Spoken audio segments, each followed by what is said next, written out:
Hello there, Skeptic Squids. How are you doing today? So, welcome to my first, I want to say, lab vlog, where you get to see what I'm doing in the lab. Also, I have to walk around with a mic like an idiot. So, in today's procedure, we're going to be installing a $100 filter into a $1 million piece of scientific equipment.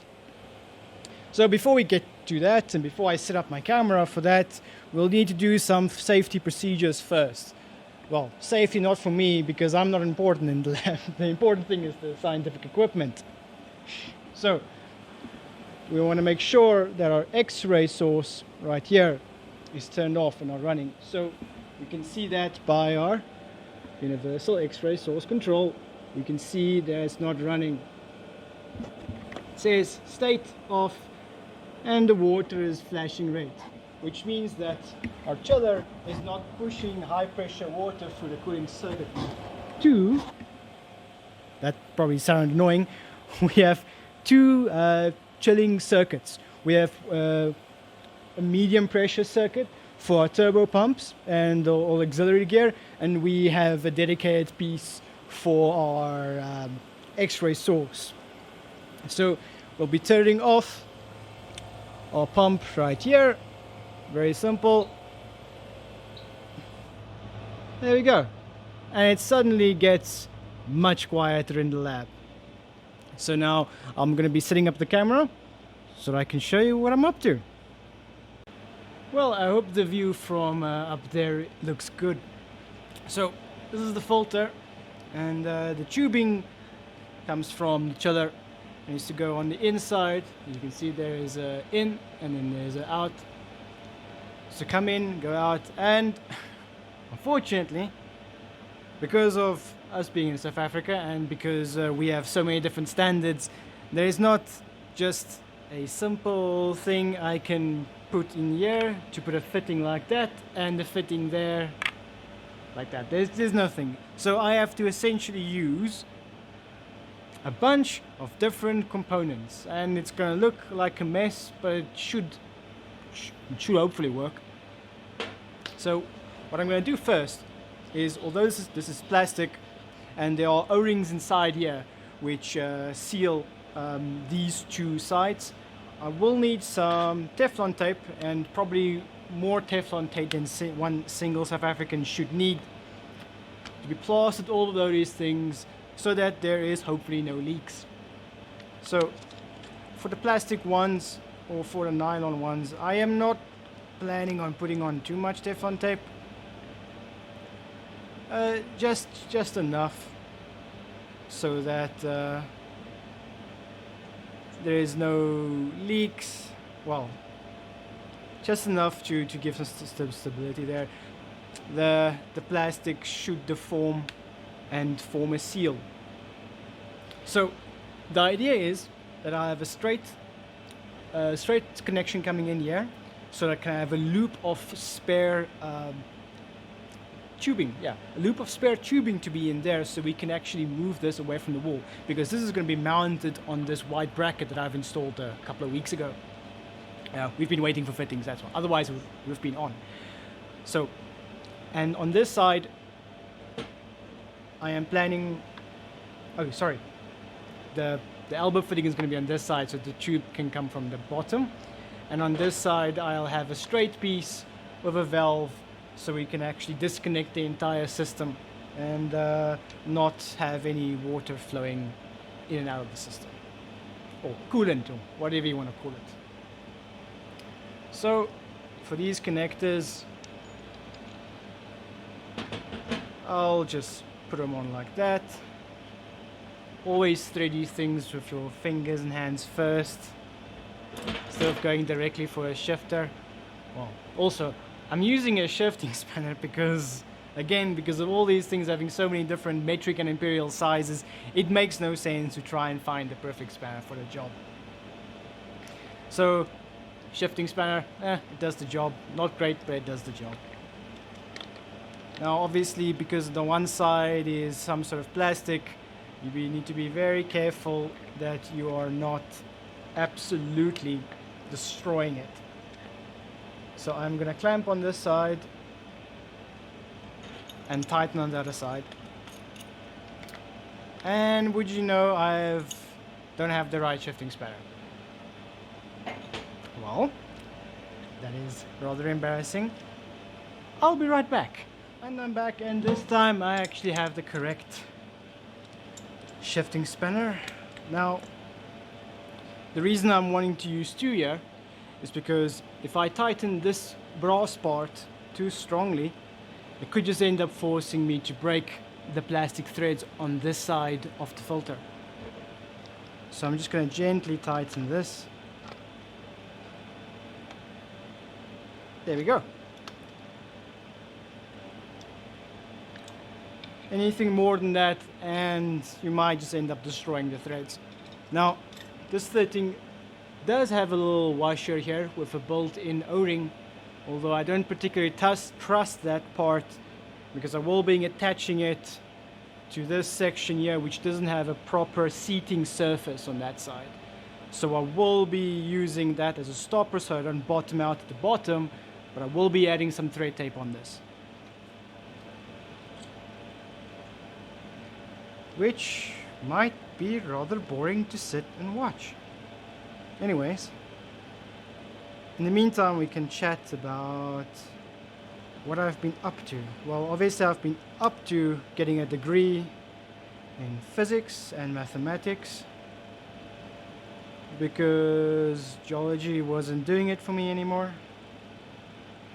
So that's what I've been doing since I've been gone from YouTube, that is. Here we go.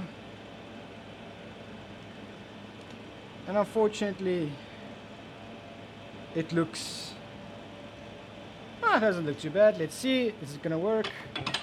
Yes it is. So what's nice is that if it's in the way and looking obnoxious, it's closed, but when it's out of the way, it's open, which is just a little bit of a visual reference if you're standing on that side and you're looking to this side. Okay, yeah, so I cut out a part because I made a little mistake in the direction of my threading tape. You're supposed to thread along the direction you're turning it, otherwise you'll just crumple it up and you'll have to put some more on. So, been very pleasantly surprised by the amount of feedback I got from my previous video, setting up the little sample holders, and I think it's going to be very interesting to go on with that and show you how to do more of that sort of thing around the lab. But also, you should, if you want to stay more up to date with what I'm doing and what's going on in the lab, you should join me on Discord, which I'll have the link in the description. You can also follow me on Instagram if you want to check out my photography I do, if you feel so inclined.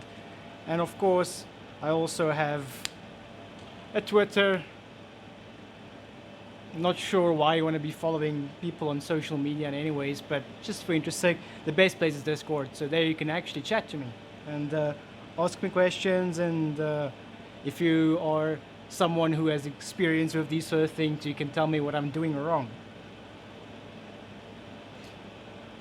So there we go, that's that fitting completed, and now we'll do this section here in more or less the same fashion.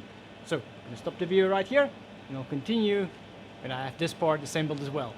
So as you can see, I have the second little section on there. Now the next part, because I don't have a proper connector unfortunately, I cut a little piece of copper tubing which is going to be attached there and connected to a different connector, so I can attach this part right here. Now to attach these copper pieces, you have a little brass nut like that with a little ferrule, a little brass ferrule like that. So you'll see that there is as you can see, there's focus, okay. who cares about that? It's just a little wedge shape there, so it would actually wedge in the copper, and this ferrule will clamp down, sealing the copper, and you don't need any thread tape on these little sections. Unless you're really neurotic about these things. So attach it like that, and obviously now, because this is going to put pressure on that little ferrule, you actually need to have a good amount of force using your spanner, and I will actually clamp this, because right now this is still loose. So so we start by, and there we go, and it's stuck just like that. Very simple. And for the next part, oh, I almost made a mistake there. I lost one of my ferrules, so I'll go find the ferrule, put it on there. Oh, never mind, here it is.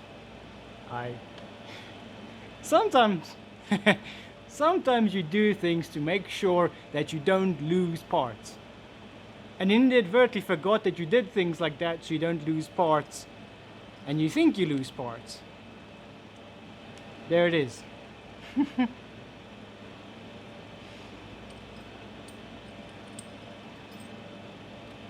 So I'm just gonna attach it like that, and it should look like this. So again, I'm gonna use 2 spanners here. I just realized I keep calling them spanners, but most of my audience is from the United States, so you know, you call these things wrenches. It's a shifting wrench, or like AVE says, a nut fucker.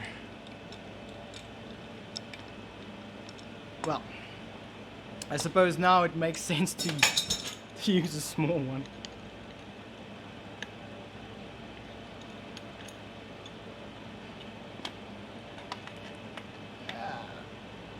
It's probably not ideal to be doing these things while sitting on a little stool, but such it is.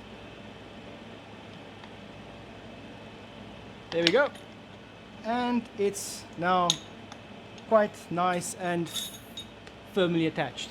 So now I have a little piece like this, which I'll thread tape, install that part right there, and this goes in like that, and then this thing would be completed.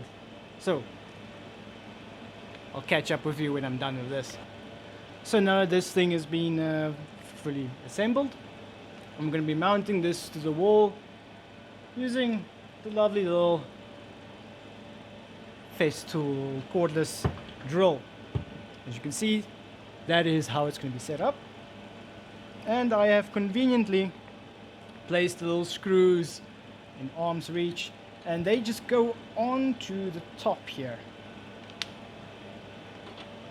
So I'm just going to go in reverse until I feel the click. There we go. So the reason you do that is so that you don't destroy these are self-tapping screws. You don't want to be destroying the thread that's already there, otherwise you create a really weak connection. Just gently screw this in. There we go. Obviously you don't want to be going too quickly, otherwise you'll just strip away the plastic and will not be able to mount this properly. There we go.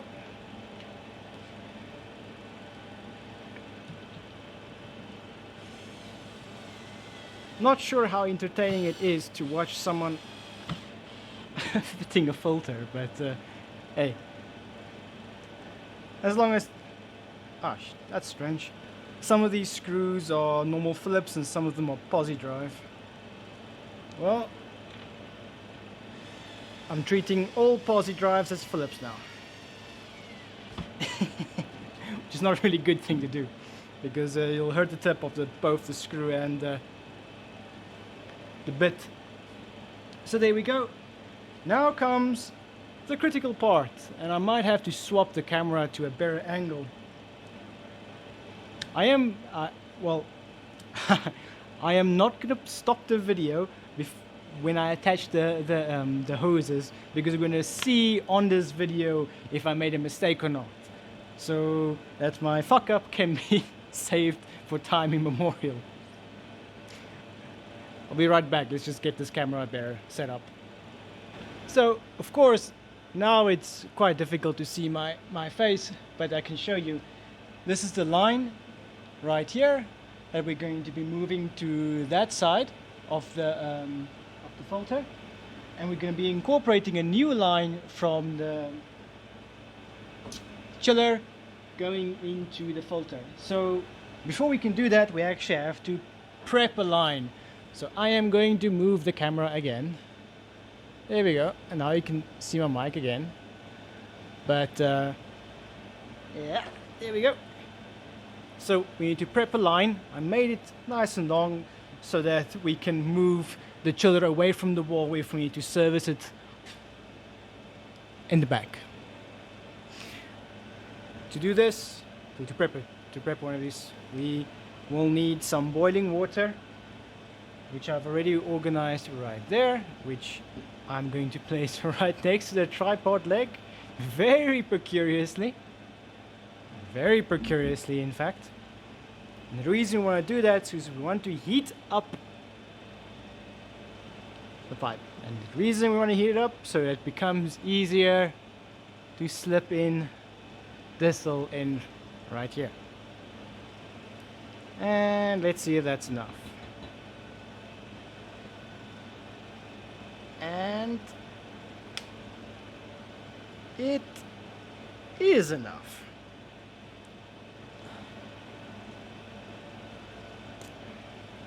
We'll do the same on the other side. There's also some hose clamps that I'll attach once these have been put in place. First, I'm going to get that side nice and warm. Really looking forward to see if this thing is going to leak or not. I'm pretty sure you people are also waiting in serious anticipation. Okay. It's quite boring to wait. Where is... See, this is what happens when you don't fully prepare your videos. You end up missing a little piece. Okay. 5 seconds. So I find the piece and I have to put this back into the water because it got cold. What a beautiful sunny day we're having. We can talk about the weather while you're waiting. Yep. A very thought-provoking conversation. Okay, that should be good enough. We can just slip this on.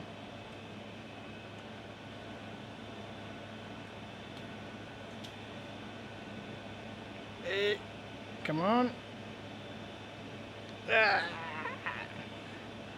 Doesn't want to budge. Let's get some twisting action going on there. It's going. And it's not going anywhere. Come on, you little bugger.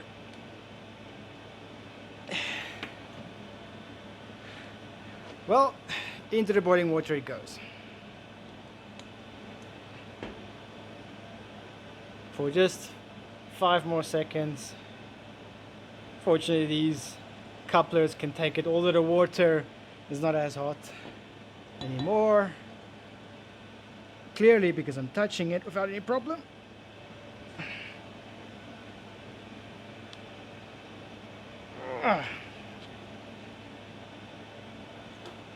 Yeah, well, that is as good as it's gonna get.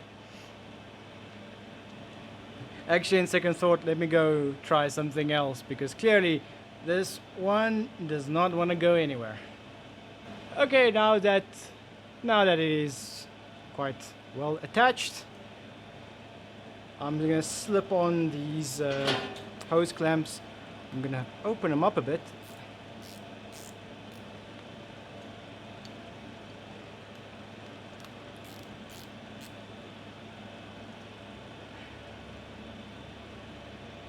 And they are They don't want to go over.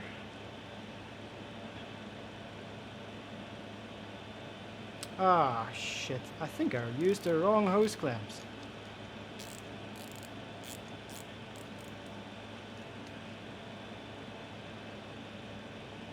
Never mind. There they go.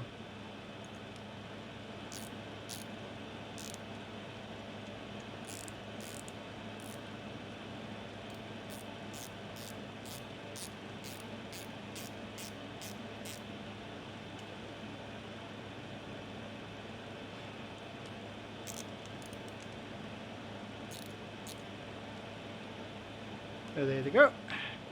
And now for the other side.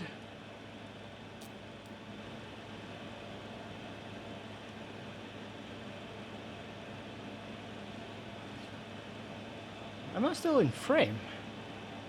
Kinda. Not exactly used to doing these type of videos, but well, hope you enjoy them, of course.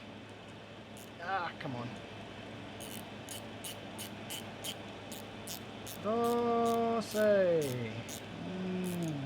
Muy man. Okay, so now these are quick connecting fittings. So I am going to adjust and move the boiling water. Well, it's no longer boiling at all, but it's still nice and hot. So now I'm going to show you how these quick connects work. So you can pull them like that and then disengage and engage. So I have to close this valve here. It's nice, it's closed. This is closed here as well. And I am going to disconnect it just like that. This one connects. Just be careful, you need to actually pull them back when you're pressing them on as well. There we go.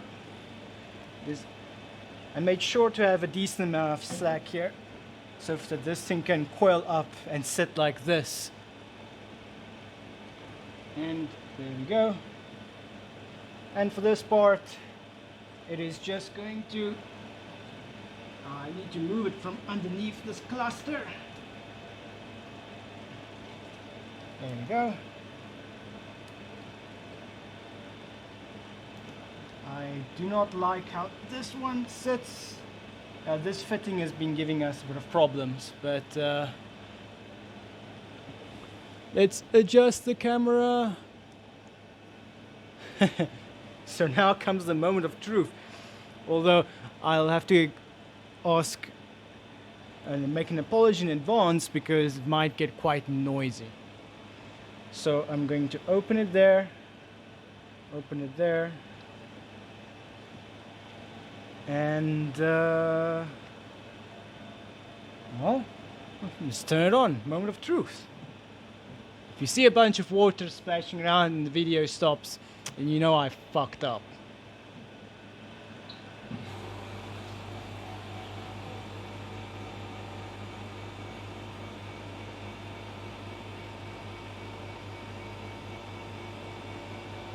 And I have a leak.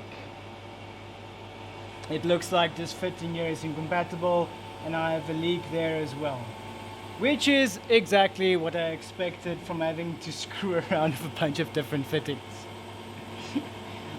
Well, let me get this fixed. Okay, so one of these fittings right here, this was damaged by its previous use, so I just had a bit of extra thread tape and made sure it's fitted securely. So that's sorted, and I just tightened up all the fittings in general, and now there's no more visible leaks. This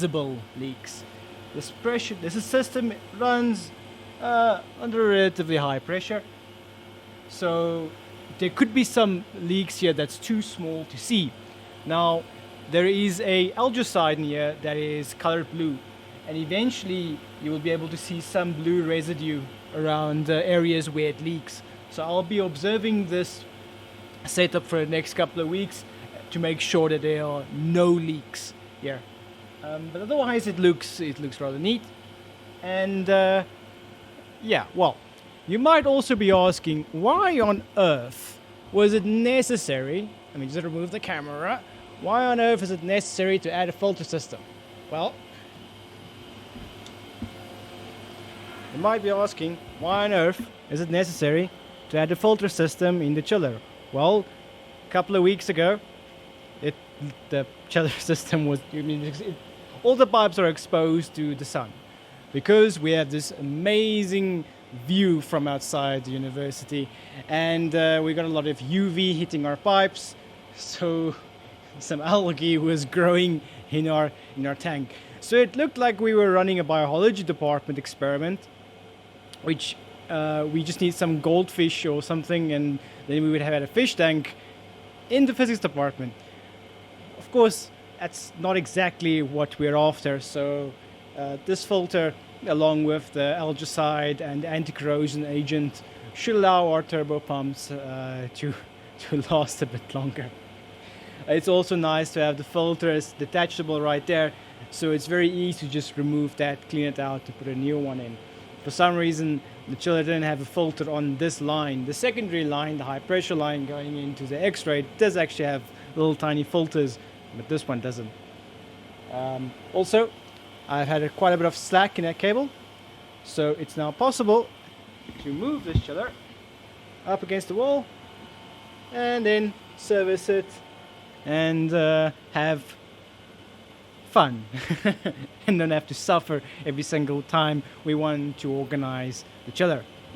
So I hope you find that little video entertaining, and seeing me do some some dirty work some dirty work in the lab, and hopefully in the next video we'll be doing some science related things instead of technician things, but both is part of working in the physics lab, so I'm not complaining. Anyways, I hope you guys enjoy the rest of your day and take care.